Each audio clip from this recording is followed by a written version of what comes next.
Krav Maga teacher as well. Like he coaches Krav Maga, and for sure I didn't know anything about Krav Maga until I met Jake, and now I know and I understand how badass this thing is. All right, so Jake, today we want to discuss the idea of how people start. Like, let's start from the beginning, from the scratch. Why should I start working out? And what's mentally, how can I prepare myself mentally to start working out, to start physically changing? First thing, Kareem, love spending time with you, brother. Yeah. Like what you're doing here.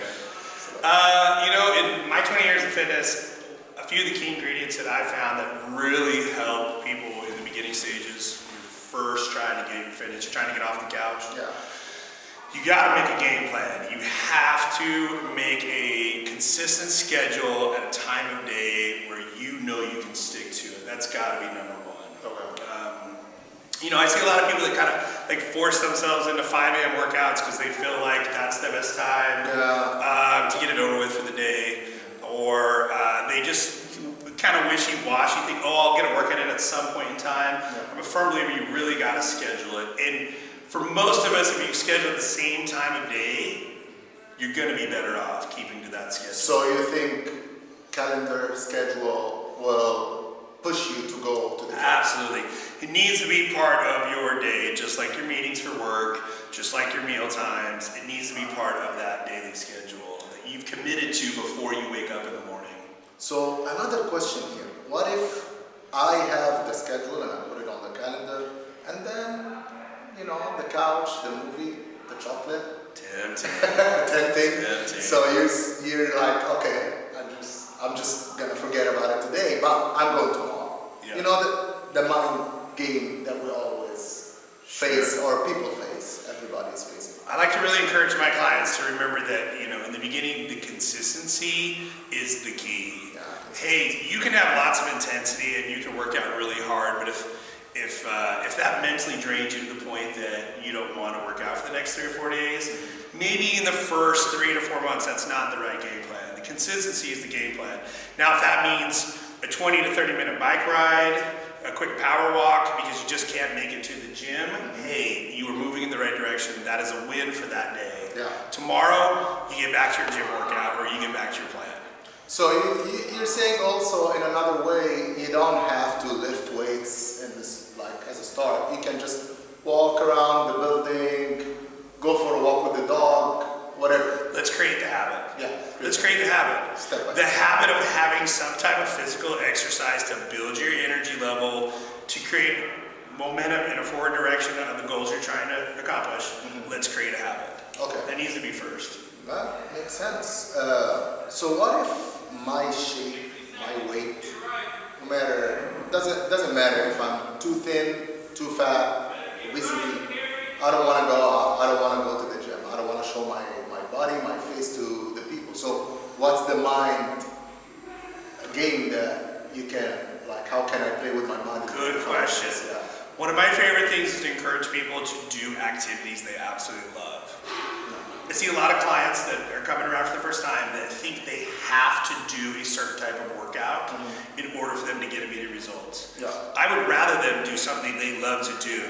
If that's a sporting activity, basketball, golf, tennis with their friends, that's great. If they love to do it, they're going to want to go do it more often, right? Okay.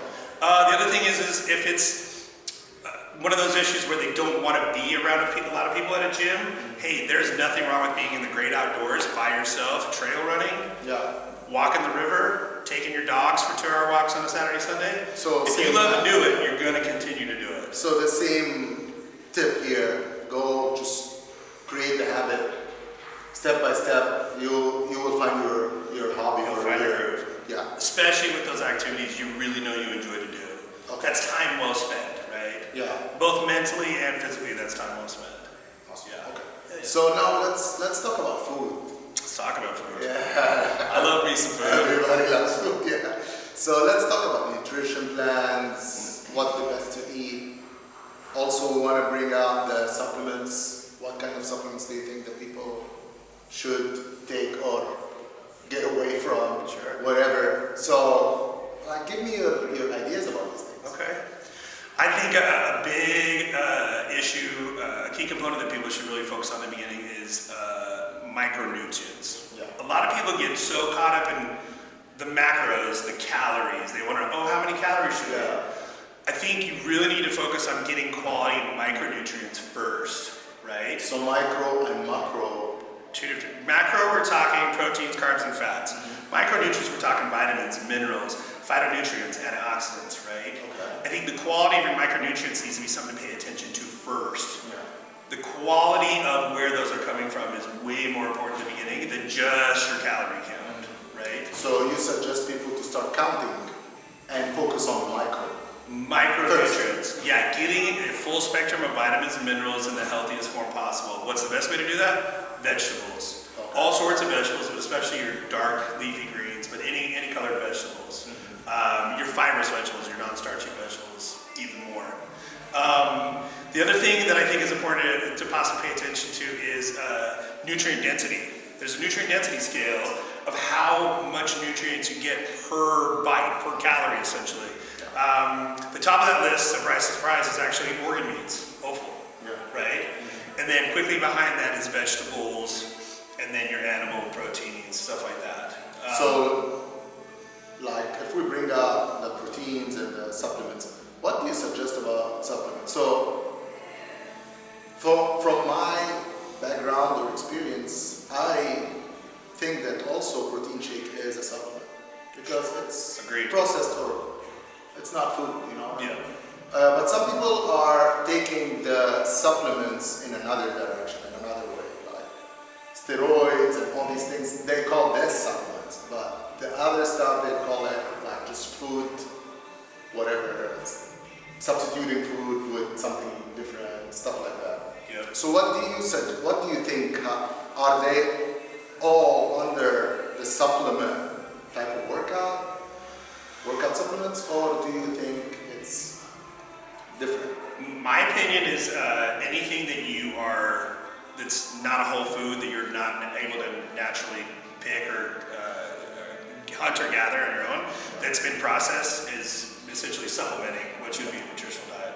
I'm a fan of post-workout protein shakes for people that are aggressively working out or working out, 5, 6, 7 days a week quite heavily.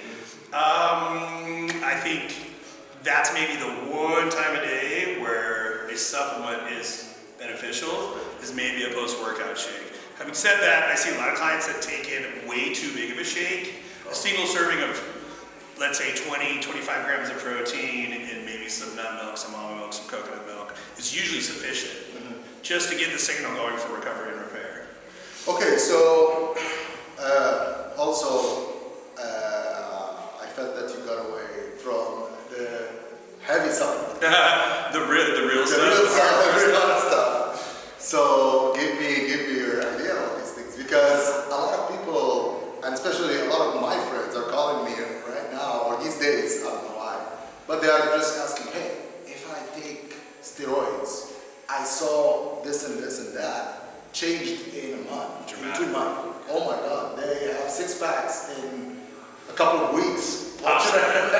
But I want to do this, I want to do that. What do you suggest? So I always tell them that it's not good, but I want more if you have more inputs on that. Hey, there's no denying that anabolics are take you to a level you cannot do on your own. I mean, especially when it comes to recovering from super intense workouts, you're just going to get the best recovery of all time if you're taking synthetic anabolics. Having said that, nowadays more than ever, I feel like if that is a route that you want to pursue to gain a lot of muscle or competitive performance edge, there's a lot of natural hormone centers where you can get testosterone replacement therapy. Yeah.